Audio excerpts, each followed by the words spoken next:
Right details చూస్తే trainee IPS Uday కృష్ణారెడ్డికి మరో మహిళతోనూ సన్నిహిత సంబంధాలు ఉండేవని పోలీసుల దర్యాప్తులో తేలింది. ట్రైనీ మహిళ ఐపీఎస్ పై వేధింపుల కేసు దర్యాప్తులో భాగంగా ఉదయ్ రూమ్ లో సీన్ రీకన్స్ట్రక్షన్ చేశారు. అశోక్ నగర్ లోని ఉదయ్ గదిలో ప్రేమలేఖలు, ల్యాప్టాప్, ఫోన్, కత్తిని పోలీసులు స్వాధీనం చేసుకున్నారు. భర్తకు దూరంగా హైదరాబాద్ లో ఉంటున్న ఓ మహిళతో ఉదయ్ సన్నిహితంగా ఉన్నట్లు పోలీసులు గుర్తించారు. ఈ కేసులో ఇప్పటికీ 20 మంది వాంగ్మూలాలను పోలీసులు సేకరించారు. ఉదయ్ ను కస్టడీలోకి తీసుకుని మరింత లోతుగా దర్యాప్తు చేయాలని పోలీసులు భావిస్తున్నారు.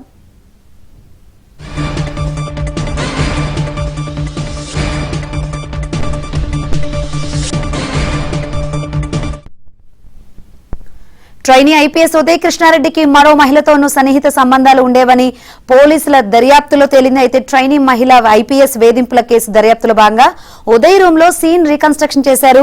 కస్టడీకి తీసుకుని మరింత లోతుగా విచారించే అవకాశాలు కూడా కనిపిస్తున్నాయి. మరిన్ని వివరాలు అందించేందుకు మా ప్రతినిధి ప్రవీణ్ సిద్ధంగా ఉన్నారు. ప్రవీణ్,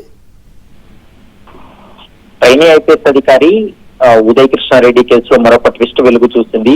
ఉదయ్ కృష్ణారెడ్డి గదిలో 2 ప్రేమలేఖలు కూడా స్వాధీనం చేసుకున్నటువంటి పోలీసులు ఆ కోణంలో దర్యాప్తు జరిపినప్పుడు కేవలం ట్రైనీ ఐపీఎస్ అంటే మహిళా ట్రైనీ ఐపీఎస్ అధికారినితో పాటు మరొక మహిళతోటి కూడా ఉదయ్ కృష్ణారెడ్డికి సన్నిహిత సంబంధాలు ఉన్నట్లు గుర్తించడం జరిగింది.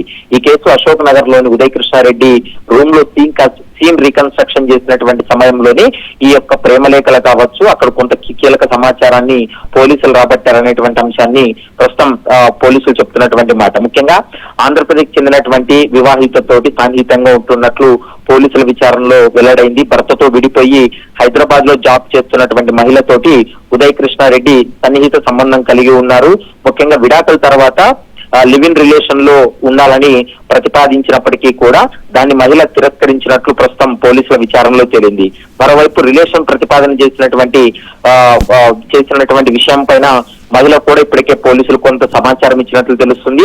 మరోవైపు ట్రైనీ మహిళ ఐపీఎస్ మరొక మహిళ వీరిద్దరూ కూడా ఫిబ్రవరి నెలలో కలుసుకున్నట్లు కూడా సమాచారం ఉంది. మరోవైపు ఈ ట్రైనీ మహిళ ఐపీఎస్ ఏ విధంగా ఇబ్బందులకు గురి చేస్తున్నాడు, మరొక మహిళతోటి ఈ అంశాన్ని కూడా ఆమె ప్రస్తావించినట్లు కూడా తెలుస్తుంది. ఆ అంశాలన్నీ తెలుసుకున్న తర్వాత ఉదయ్ కృష్ణారెడ్డికి దూరంగా వెళ్లిపోయినట్టు మనకు సమాచారం అందుతుంది. మొత్తం 20 మంది సాక్షుల యొక్క వాంగ్మూలాలు నమోదు చేశారు.